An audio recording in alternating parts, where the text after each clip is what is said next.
பதித்த வரலாற்று ரீதியாக பேசு பொருளாக மாறிய ஒவ்வொரு ஆளுமைகளும் தடம் பதித்த விடயங்களையும் தடம் மாறிய விடயங்களையும் உங்களுக்கு நாங்கள் வழங்கி வருகிறோம். ஒரு ஆளுமையை எடுத்துக்கொண்டால் அந்த ஆளுமையை நாங்கள் எப்படி பார்க்கிறோம், அவரிடமிருந்து என்ன விடயங்களை நாங்கள் கற்றுக்கொள்கிறோம். உண்மையில் தடம் நிகழ்ச்சி மறுபக்கத்தையும் அலசி ஆராய்ந்து கொண்டிருக்கிறது. ஒவ்வொரு ஆளுமைகள் தொடர்பாகவும் அவர்களுடைய மறுபக்கம், அதாவது உலக வரலாற்றில் அவர்களை பற்றி குறிப்பிடாத பக்கங்களையும் நாங்கள் தேடி அவர்களிடமிருந்து என்ன விடயங்களை கற்றுக்கொள்ளலாம். அதே போன்று ஒரு விடயம் ஒரு சம்பவமாக மாறும் பொழுது அது ஒரு நாட்டினுடைய வளர்ச்சிக்கும் வீழ்ச்சிக்கும் அந்த நிகழ்வானது எப்படியெல்லாம் சான்று பகிர்கிறது, அதனூடாக ஒரு நாடு எப்படி வளர்கிறது, அதனூடாக ஒரு நாடு எப்படி வீழ்ந்தது என்கின்ற அடிப்படையில் ஒவ்வொரு நிகழ்வுகள் தொடர்பாகவும் உங்களுக்கு நாங்கள் பல்வேறுபட்ட விடயங்களை வழங்கி வருகிறோம். அந்த வகையில் மிக மிக முக்கியமான ஒரு வரலாற்று கதையை, அதுவும் நாம் அனைவருமே குறிப்பாக தமிழர்கள் அறிந்து வைத்திருக்க வேண்டிய ஒரு வரலாற்று கதையை பற்றி உங்களோடு ஒரு மணித்தியாலம் பேசலாம் என்று நினைத்திருந்தோமாம். எனக்கு பின்னால் இருக்கின்ற அந்த புகைப்படத்தை பார்க்கும் பொழுதே உங்களுக்கு புரிந்திருக்கும் நாங்கள் எதை பற்றி பேச போகிறோம் என்றாம்.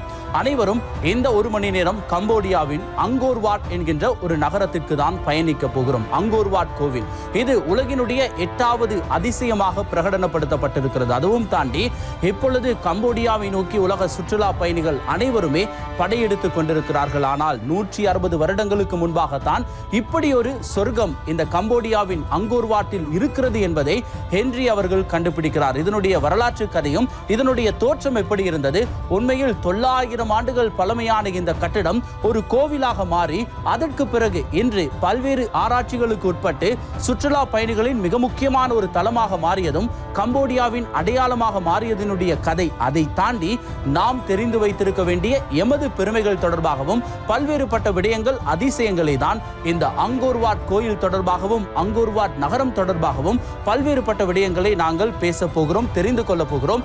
இது தடம் வரலாற்றின் மறுபக்கம்.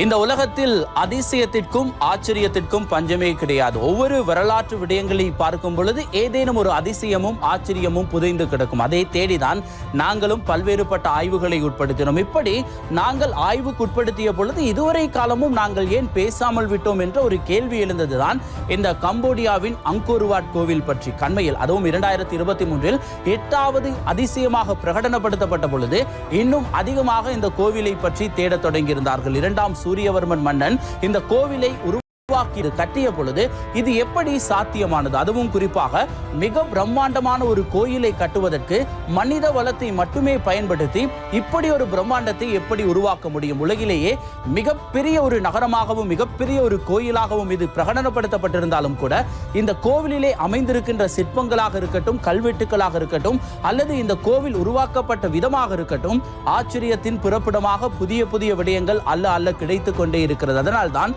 உலகில் உள்ள மிக முக்கியமான அகழ்வாராய்ச்சியில் ஈடுபடுகின்ற ஆராய்ச்சியாளர்கள் அனைவரும் இந்த அங்கோர் வாட் கோவிலுக்கு சென்று புதிய புதிய மர்ம முடிச்சுக்களை அவிழ்த்து கொண்டே இருக்கிறார்கள். அல்ல கிடைக்கும் அக்ஷய பாத்திரம் போல ஏதேனும் ஒரு தகவல் கிடைத்து கொண்டேதான் இருக்கிறது. அப்படிப்பட்ட ஒரு வரலாற்று கதையை நாங்கள் தெரிந்து கொள்ள வேண்டும். 900 ஆண்டுகள் பழமையான ஒரு விடயத்தை 11ஆம் 12ஆம் நூற்றாண்டில் 2ஆம் சூரியவர்மனால் கட்டப்பட்ட ஒரு கோவிலை இந்த 1860ஆம் ஆண்டில் தான் ஹென்றி என்கின்ற ஒரு நபர் கண்டுபிடித்தாராக இருந்தால் இந்த 160 வருடங்களில் அந்த கோவில் பற்றிய ஆராய்ச்சிகள், விடயங்கள், வரலாற்று தகவல்கள் எமக்கு என்ன பாடத்தை கற்றுக் கொடுக்கிறது? உண்மையில் அதிசயமும் ஆச்சரியமும் நிறைந்த இந்த உலகில் உலகினுடைய மிக முக்கியமான ஒரு வணக்க ஸ்தலமாகவும் அதே நேரத்தில் தொல்பொருள் திணைக்களத்தினால் அங்கீகரிக்கப்பட்ட மிக முக்கியமான ஒரு தலமாகவும் ஆராய்ச்சிகளில் பல்வேறுபட்ட தமிழர்கள் பெருமையடையக்கூடிய வகையில் புதிய புதிய விடயங்கள் வந்து கொண்டே இருக்கிறது. தமிழன் எங்கெல்லாம் ஆட்சி செய்திருக்கிறான், எப்படியெல்லாம் ஆட்சி செய்திருக்கிறான், அவனுடைய வரலாறும் அதே நேரத்தில் இந்த அங்கோர் வாட் கோவிலுடைய வரலாறும் எமக்கு பல பாடங்களை கற்றுக் கொடுக்கிறது. அந்த பாடங்களை நாமும் தெரிந்து கொள்வோம். அங்கோர் வாட் கோவில் பண்டைய கால கட்டிடக்கலை மற்றும் கலாச்சாரத்தின் எடுத்துக்காட்டு. அது அமைக்கப்பட்டதன் நோக்கம் மற்றும் கலாச்சார பின்னணி ஆகியவையும் மிக மிக முக்கியமான விடயங்களாகும். உலகத்தில் காணப்படும் பழமையான மத வழிபாட்டு தலங்களில் மிக பெரியதாகவும் இது காணப்படுகிறது. மலர்ந்து விரிந்த மலர்கள் போல காணப்படும் இந்த கோபுரங்கள் ஐரோப்பிய கட்டிடக்கலை ஆரம்பமாவதற்கு பல நூற்றாண்டுகளுக்கு முன்பாகவே அமைக்கப்பட்டுள்ளது. கோபுரங்கள் மற்றும் ஏனைய கட்டிட அமைப்புகள் மிகவும் விசாலமான பிரதேசத்தில் அமைக்கப்பட்டுள்ளன. கெமர் சாம்ராஜ்யத்தின் மன்னரான இரண்டாம் சூரியவர்மன் காலத்தில் அமைக்கப்பட்டதாக கூறுகிறார். அவரது இறப்பிற்கு பின்பு அவரது உடல் எரிக்கப்பட்ட சாம்பல் கோவிலின் நடுப்பகுதியில் புதைத்து வைக்கப்பட்டதாகவும் கூறப்படுகிறது. அங்கோர் வாட் என்றால் புனிதமான, 4 பக்கமும் நீரால் சூழப்பட்டு நடுவே மலை போன்று வீற்றிருக்கும் இந்த கோவில் புராணங்களில் கூறப்படும் இந்து கடவுள்களின் வசிப்பிடமான மேருமலையின் அமைப்பை பிரதிபலிக்கிறது. 1860ஆம் ஆண்டு ஹென்றி இந்த இடத்தை கண்டுபிடித்ததன் பின்னர் இப்படியான ஒரு குறிப்பை எழுதி வைக்கிறார். பைபிளில் கூறப்படும் மாபெரும் பேரரசரான சொலமன் அவர்களின் வழிகாட்டுதலின் பெயரில் பண்டைய காலத்தில் வாழ்ந்த மைக்கேல் ஆஞ்சலோ போன்ற ஒரு மிக சிறந்த சிற்பியினால் கடவுளின் அம்சமாக உருவாக்கப்பட்ட, கற்பனையிலும் நினைத்து பார்க்க முடியாத ஒரு கட்டிட வடிவம் இது. ஏனைய பண்டைய நாகரிகங்களான ரோம் அல்லது கிரேக்கம் இந்த அளவு பிரம்மாண்டத்தை கொண்டிருக்கவில்லை. இந்த பிரம்மாண்டமான கட்டிட அமைப்பு மற்றும் அதனை சுற்றியுள்ள பகுதிகள் மிகவும் வளர்ச்சியடைந்த ஒரு மக்கள் சமூகத்தின் வசிப்பிடமாக இருந்திருக்க கூடும் என்றும் கூறப்படுகிறது. முதலாக பிரெஞ்சு ஆய்வாளர் ஹென்றி 1860ஆம் ஆண்டு இது கண்டுபிடிக்கப்பட்டது. இதற்கு பிறகு ஆராய்ச்சிகள் தொடர்கின்றன. பிரெஞ்சு ஆராய்ச்சியாளர்கள் அந்த கல்வெட்டுகளிலே பொறிக்கப்பட்டுள்ள எழுத்துக்களை மையமாக வைத்து பிரெஞ்சு மொழியில் அதனை மொழிபெயர்த்திருந்தார்கள். அப்பொழுதுதான் இதனுடைய வரலாறு என்பது இன்னும் பல்வேறுபட்ட ஆச்சரியங்களை ஏற்படுத்தியிருந்தது.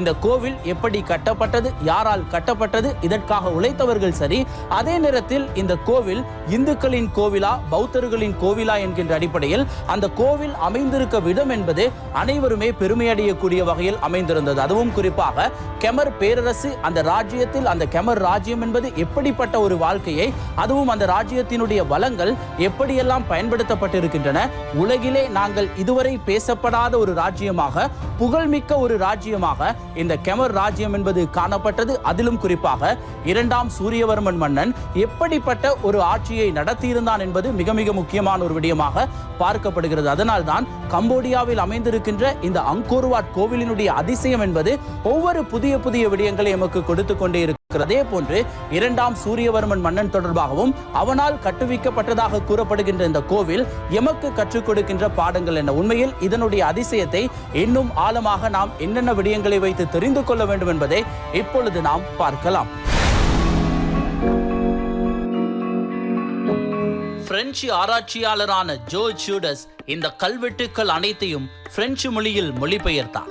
இதன் மூலம் பல புதிய விடயங்களை எம்மால் அறிந்து கொள்ள முடிகிறது. அங்கோர் வாட் கெமர் பேரரசின் பண்டைய கால தலைநகரமாக காணப்பட்டுள்ளது. கிட்டத்தட்ட 6 நூற்றாண்டுகளுக்கு மேலாக உண்மையில் தற்பொழுது காணப்படும் நேர்த்தியான கோவில் கட்டமைப்பு பிரெஞ்சு ஆராய்ச்சியாளர்கள் வந்தபோது காணப்படவில்லை. பல நூற்றாண்டுகளாக இயற்கை சீற்றங்களுக்கு உள்ளாகி சிதிலடைந்த கற்களும் புதர் மண்டி போன இடிபாடு குவியல்களும் தான் அங்கே காணப்பட்டன. அதன் பின்பு பிரெஞ்சு ஆராய்ச்சியாளர்கள் மற்றும் கம்போடிய மக்கள் இணைந்து பல்வேறு திருத்த பணிகளை மேற்கொண்டு கோவில் தற்பொழுது காணப்படும் நிலைக்கு மாற்றி அமைத்தனர். 11ஆம் நூற்றாண்டு தொடக்கம் 15ஆம் நூற்றாண்டு வரை உலகில் வளர்ச்சியடைந்த நாடுகளினுடைய பட்டியலை பார்க்கும் பொழுது இந்த கம்போடியாவில் இருக்கின்ற அங்கோர் வாட் நகரம் போல் அபிவிருத்தி அடைந்த நாடும் வளர்ச்சி அடைந்த நாடும் இல்லை என்றுதான் கூற வேண்டும். அப்படிப்பட்ட ஒரு அபிவிருத்தியையும் வளர்ச்சியையும் அந்த காலத்திலே இந்த கெமர் ராஜ்யத்தை ஆண்ட மன்னர்கள் என்பது அபிவிருத்தி செய்து வைத்திருந்தார்கள். அத்தனை வளங்களையும் கொண்ட ஒரு நகரமாக இந்த அங்கோர் வாட் காணப்பட்டது. இந்த கோவிலினுடைய ஒவ்வொரு கட்டிட கலை தொடர்பாகவும் நாங்கள் தெரிந்து கொள்ள வேண்டும். அதனூடாக அவர்கள் செதுக்கிய அந்த நுட்ப முறைகள் தொடர்பாகவும் நாங்கள் தெரிந்து கொள்ள வேண்டும். எப்படிப்பட்ட பொறியியலாளர்கள் அந்த காலத்திலே வாழ்ந்திருக்கிறார்கள். அதே நேரத்தில் பொன் எழுத்துக்களால் பொறிக்கப்பட்டது போல் அங்கு எழுதப்பட்ட ஒவ்வொரு எழுத்துக்களிலும் பல்வேறு வரலாற்று உண்மைகள் என்பது மறைந்திருக்கிறது. அதனால் தான் 7வது ஜெயவர்மன் மன்னன் ஆட்சி பீடத்திற்கு ஏறிய பொழுது இந்த அங்கோர் வாட் கோவிலை அடுத்த கட்டத்திற்கு கொண்டு சென்றார். ஒரு மறுமலர்ச்சியையே ஏற்படுத்தினார் என்று கூற வேண்டும். அதனால் தான் 2ஆம் சூரியவர்மனுக்கு கொடுக்கப்படுகின்ற அதே மரியாதை என்பது வரலாற்று சுவட்டுகளில் 7ஆம் ஜெயவர்மன் மன்னனுக்கும் கொடுக்கப்படுகிறது. காரணம், அவர் ஆட்சி செய்த காலத்தில் தான் இந்த அங்கோர் வாட் நகரமும் சரி கோவிலும் சரி மறுமலர்ச்சியை கண்டிருந்தது. இருந்தாலும் கூட அனைத்து மன்னர்களும் ஒட்டுமொத்த ஆட்சியாளர்களும் செய்கின்ற அதே தவறை அவர்களும் செய்ததாக ஒரு குறிப்பேட்டில் எழுதப்பட்டிருக்கிறது. அதுதான் பெண்களை அடிமைகளாக வைத்திருந்தார்கள் என்ற ஒரு குறிப்பும் காணப்படுகிறது. அதிகப்படியான பணிப்பெண்களை அமர்த்தி அவர்களோடு சுகபோக வாழ்க்கையை வாழ்ந்ததாகவும் கூறப்படுகிறது. ஆனால் அபிவிருத்தி என்கின்ற ஒரு விடயத்தில் அந்த நகரத்தையும் அந்த கோவிலையும் அவர் அடுத்த கட்டத்திற்கு கொண்டு சென்றார் என்று அவரை பற்றிய பல்வேறு நல்ல விடயங்கள் தான் அதிகமாக பேசப்பட்டிருக்கின்றன. எது உண்மை என்பது இதுவரை சரியாக புலப்படாத பட்சத்தில் அகழ்வாராய்ச்சிகளில் புதிய புதிய விடயங்கள் என்பது தினம்தோறும் கிடைத்துக் கொண்டுதான் இருக்கிறது. அதனால் தான் கம்போடியாவில் சுற்றுலா பயணிகளினுடைய வருகை என்பதும் நிகழ்காலத்தில் அதிகரித்திருக்கிறது. உண்மையில் 7வது ஜெயவர்மனினுடைய வருகையோடு இந்த அங்கோர் வாட்டினுடைய அபிவிருத்தி என்பதும் அதே நேரத்தில் இந்த கட்டிட கலை என்பதும் எமக்கு எப்படிப்பட்ட பாடங்களை கற்றுக் கொடுக்கிறது என்பதை நாமும் தெரிந்து கொள்வோம். சீனர்களை மேலோங்கி காட்டும் விதமாக அமைக்கப்பட்டிருந்தது. ஆனால் தற்பொழுது ஆராய்ச்சியாளர்கள் நவீன தொழில்நுட்பத்தை பயன்படுத்தி இந்த அங்கோர் வாட் கோவிலுக்கு பின்னால் இருக்கும் பல கேள்விகளுக்கு விடை அபிவிருத்தி என்று இந்த 11ஆம் நூற்றாண்டு தொடக்கம் 15ஆம் நூற்றாண்டு வரை இந்த நகரம் அபிவிருத்தி அடைந்தது பற்றி நாங்கள் கூறியிருந்தோம். எப்படிப்பட்ட ஒரு அபிவிருத்தி, அதுவும் கால்வாய் திட்டங்களை அமைத்தது, நீர் விநியோகத்தை மிக சரியாக பயன்படுத்தியது என்பது இன்று வரை ஒரு புரியாத புதிதாக இருக்கின்றது. நீர்வளத்தை மிக சரியாக பயன்படுத்தி இருந்தார்கள். காரணம், கம்போடியா என்பது ஒரு விவசாய நாடு. அன்று முதல் இன்று வரை விவசாயத்தை நம்பிதான் அவர்களுடைய வாழ்வாதாரம் என்பது தங்கியிருக்கிறது. அப்படி இருக்கும் பொழுது இதனுடைய ஆரம்ப கட்டமாக விவசாயம் என்பது அறிமுகப்படுத்தப்பட்ட பொழுது அந்த விவசாயத்திற்கான நீர் தேவைகளை எப்படி அவர்கள் பூர்த்தி செய்திருந்தார்கள். அதுவும் இந்த கோவிலை சுற்றி மக்கள் வாழ்கின்ற பொழுது இந்த விவசாயத்திற்கு தேவையான ஒவ்வொரு கட்டிடங்களுக்குள்ளும் ஒவ்வொரு குடிசைகளுக்கும் அவர்களுக்கு தேவையான நீர்ப்பாசனத்தை அடைந்து கொள்வதற்காக இந்த கால்வாய் திட்டம் என்பது மிக பிரம்மாண்ட முறையில் அனைவருமே ஆச்சரியப்படும் முறையில் அமைக்கப்பட்டிருந்தது. அதனால் தான் இன்று வரை அங்கோர் வாட் கோவிலை பற்றி பேசும் பொழுது அதனுடைய அமைவிடம் அதே நேரத்தில் அவர்களுடைய அபிவிருத்திகள் தொடர்பாக புதிய புதிய விடயங்களை நாங்கள் தெரிந்து கொண்டே இருக்கிறோம். நீர் விநியோகத்தை அதே நேரத்தில் நீர்வளங்கள் திட்டத்தை இந்த கால்வாய்கள் அமைத்ததன் மூலமாக அந்த மன்னர்கள் அந்த ராஜ்யத்தை எப்படி ஆட்சி செய்திருந்தார்கள், அதே நேரத்தில் மக்களுக்கு தேவையான வளங்களை எப்படி அவர்கள் பெற்று கொடுத்திருந்தார்கள் என்பதற்கு மிக சிறந்த சான்றாக இந்த கால்வாய்களுடைய அமைப்பு திட்டத்தை அவர்களுடைய மிக முக்கியமான ஒரு அபிவிருத்தியாக நாங்கள் அடிக்கோடிட்டு காட்டலாம். அப்படிப்பட்ட மிக முக்கியமான ஒரு விடயத்தை நாங்கள் தெரிந்து கொள்ள வேண்டும். அதே நேரத்தில் நிகழ்காலத்தில் இந்த அங்கோர் வாட் கோவில் என்பது எப்படிப்பட்ட ஒரு வீழ்ச்சியை அடைந்திருக்கிறது. மிகப்பெரிய ஒரு பிரம்மாண்டமாக கட்டப்பட்ட ஒரு கோவில் எப்படி காணாமல் போனது. அதற்கு பிறகு 1860ஆம் ஆண்டில் கண்டுபிடிக்கப்பட்ட பொழுதுதான் மீண்டும் இது தொடர்பாக பேசப்பட்டது. ஆனால் காட்டிற்கு நடுவே மரங்களால் மூடி மறைக்கப்பட்ட ஒரு பிரம்மாண்டமான கட்டிடமாக தான் 1860ஆம் ஆண்டில் இது கண்டுபிடிக்கப்பட்டது. எப்படி அதற்கு இப்படி ஒரு நிலை ஏற்பட்டது? இயற்கையினுடைய அழிவா அல்லது இயற்கையினுடைய சீற்றமா அல்லது மனிதர்களுடைய பிழையா என்று ஆராய்ச்சி செய்து பார்த்த பொழுது அதற்கு பிறகாக பதவியேறிய மன்னர்கள் சரியான திட்டமிடலை மேற்கொள்ளாததுதான் இந்த வீழ்ச்சிக்கான பிரதான ஒரு காரணமாக கூறப்படுகிறது. இருந்தாலும் கூட அந்த வரலாறு எமக்கு என்ன பாடத்தை கற்றுக்கொள்கிறது? உண்மையில் நிகழ்காலத்தில் இந்த அங்கோர் வாட் கோவில் எப்படி இருக்கிறது, அது இப்படிப்பட்ட ஒரு நிலையில் இருப்பதற்கு அந்த மன்னர்களால் விடப்பட்ட தவறுகள் என்ன, இன்னும் நாங்கள் இந்த அதிசயத்தை பற்றி தெரிந்து கொள்ள வேண்டிய விடயங்கள் என்னவெல்லாம் இருக்கிறது என்பதை நாமும் தெரிந்து கொள்வோம். அடிமை தொழிலாளர்கள் தான் சாம்ராஜ்யத்தின் ஏனைய பகுதிகளில் மற்றும் புதிய சிற்றரசுகளை வெற்றி கொண்டு அந்த நாட்டு மக்களை அடிமையாக பிடித்து வந்து வாழ்நாள் முழுவதும் வைத்து வேலை வாங்கினார்கள். அடிமைகள் தப்பி சென்று அவர்கள் மீண்டும் பிடிபட்டால் அவர்களை கூட்டி வந்து அவர்களது கண்கள் இரண்டையும் குத்தி குருடாக்கி காதுகளை வெட்டிவிடுவது வழக்கமாக இருந்துள்ளது. ஆனால் கால்வாய்கள் சரிவர இயங்கவில்லை. கால்வாய்கள் இருந்தும் மழை காலங்களில் வெள்ள நீர் பெருக்கெடுப்பதும் வெயில் காலங்களில் வறட்சியான நிலை ஏற்படுவதும் காணப்பட்டிருக்கிறது. ஆராய்ச்சியாளர்களின் கருத்துப்படி காடழிப்பு என்பது இப்போது மட்டுமல்ல, அந்த காலத்திலும் மனிதர்களுக்கு பாரதூரமான விளைவுகளை ஏற்படுத்தி இருக்கிறது என்று கூறுகிறார்கள். காடழிப்பு, நீர் பிரச்சனை, எதிரி நாடுகளின் படையெடுப்பு, மன்னர்களின் அசமந்த போக்கு என பல்வேறு காரணிகளும் ஒன்றிணைந்து மக்கள் இந்த நகரத்தை கைவிடும்படியாக செய்துவிட்டது. இது கட்டிடங்கள் உடைந்து விழுவது பற்றிய விடயமல்ல. ஒரு நாகரீகம் அடைந்த சமூகம் ஒட்டு மொத்தமாக ஒரேடியாக வீழ்ச்சி அடைந்தது பற்றியதாகும். காணப்பட்ட அங்கோர் வாட் தற்பொழுது சுற்றுலா பயணிகளை நம்பி இயங்கி வரும் ஒரு நகரமாக மாறியிருக்கிறது. கிட்டத்தட்ட 400 வருடங்கள் உலகம் மறந்து போயிருந்த இந்த நகரம் மீண்டும் 1860ஆம் ஆண்டுதான் உலகத்தின் பார்வைக்கு தென்பட தொடங்கியது. இன்று அங்கோர் வாட் உலக அதிசயங்களில் ஒன்றாக பார்க்கப்படுகிறது. உலகம் முழுவதிலுமிருந்து தொல்பொருள் ஆராய்ச்சியாளர்கள் இங்கே வந்து புதியதாக ஏதேனும் ஒரு விடயத்தை கண்டுபிடிக்கின்றார்கள். அங்கோர் வாட் நகரம் நமக்கு கூறும் படிப்பினை ஒன்றுதான். வெற்றி என்பது மிகவும் சிரமப்பட்டு அடையக்கூடிய ஒரு விடயமாக இருந்த போதிலும் அந்த வெற்றியை தக்க வைத்துக் கொள்வதற்கு அதைவிட அதிகமான முயற்சி தேவைப்படுகிறது. வெற்றியை தக்க வைத்துக் கொள்ள தேவையான தகுதிகள், திறன்கள் நம்மிடத்தில் இல்லாவிட்டால் போட்டி நிறைந்த இந்த உலகத்தில் நீங்கள் இருக்குமிடம் தெரியாமல் காணாமல் போய்விடுவீர்கள். எப்பொழுதும் புத்துணர்வுடன் புதிதாக ஏதேனும் ஒரு முயற்சியை செய்து கொண்டே இருங்கள்.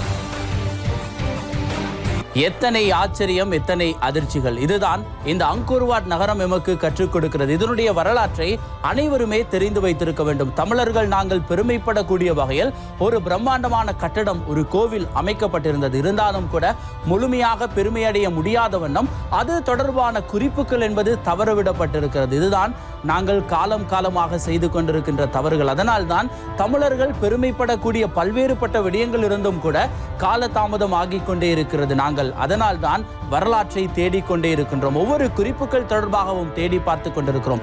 தடம் நிகழ்ச்சியினுடைய நோக்கமும் கூட வரலாற்றின் உண்மைகளினுடைய மறுபக்கத்தையும் தேடி பார்க்க வேண்டும். இப்படி தேடி தேடி கிடைப்பதில்லை என்று தெரிந்த ஒரு பொருளை தேடி பார்க்கும் பொழுதுதான் அதனுடைய உண்மை தன்மை என்பது எமக்கு கிடைக்கப்பெறும். அதை உங்களோடு பகிர்ந்து கொள்ள வேண்டும். அதுதான் இந்த வரலாற்றில் கடந்த காலங்களில் விடப்பட்ட தவறுகளிலிருந்து எப்படிப்பட்ட பாடங்களை நாங்கள் கற்றுக்கொள்கிறோம் என்கின்ற மிக மிக முக்கியமான ஒரு விடயம். அதனால் தான் தொடர்ந்து படியுங்கள், புதிய புதிய விடயங்களை தேடி படியுங்கள் என்பதை நாங்கள் தொடர்ச்சியாக கூறி வருகிறோம். காரணம், எந்த ஒரு விடயத்தையும் நாங்கள் மிக சரியாக பாதுகாக்கவில்லை என்றால் அதில் நாங்கள் வெற்றி அடைந்திருந்தாலும் கூட அதனை சரியாக அந்த வெற்றியை பாதுகாக்காவிடில் அதனுடைய புகழை எம்மால் தொடர்ச்சியாக தக்க வைத்துக் கொள்ள முடியாது. அதுதான் இந்த அங்கோர்வாட் கோவிலினுடைய வரலாற்று கதையை பார்க்கும் பொழுதும் படிக்கும் பொழுதும் இப்பொழுது உங்களுக்குமே புரிந்திருக்கும். எப்படிப்பட்ட ஒரு பொக்கிஷத்தை நாங்கள் தவற விட்டிருக்கிறோம். தமிழர்கள் மட்டுமே பெருமை அடைந்திருக்க வேண்டிய ஒரு பொக்கிஷத்தை இன்று யாரோ நிர்வகித்துக் கொண்டிருக்கிறார்கள். இதனுடைய வரலாறு எமக்கு வெறுமனே ஒரு பேசு பொருளாக மட்டுமே நிகழ்ந்து கொண்டிருக்கிறது. நாங்கள்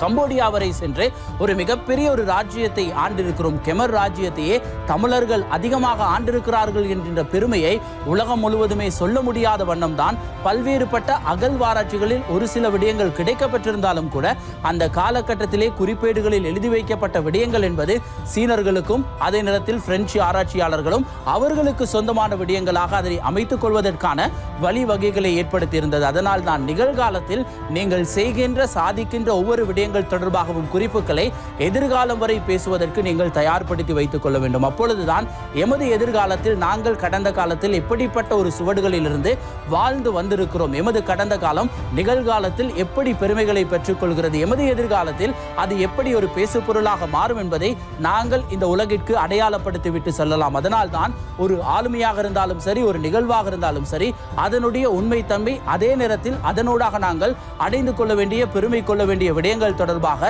தேடி தேடி தேடி புதிய புதிய விடயங்களை உங்களுக்கு வழங்கிக் கொண்டே இருக்கிறோம். அதனுடைய மிக முக்கியமான இன்னும் பல்வேறுபட்ட விடயங்கள், கம்போடியாவினுடைய வரலாற்று கதையை இன்னும் ஒரு தடம் நிகழ்ச்சியில் விரிவாக தெரிந்து கொள்ளலாம். அதே நேரத்தில் அடுத்த வாரம் மிக முக்கியமான இன்னும் ஒரு ஆளுமை தொடர்பாகவும் நிகழ்வு தொடர்பாகவும் நாங்கள் தெரிந்து கொள்ளலாம். அதுவரை உங்களிடமிருந்து விடைபெறும் நான் லவேந்திரன் ஜனநாயகன். இது தடம், வரலாற்றின் மறுபக்கம்.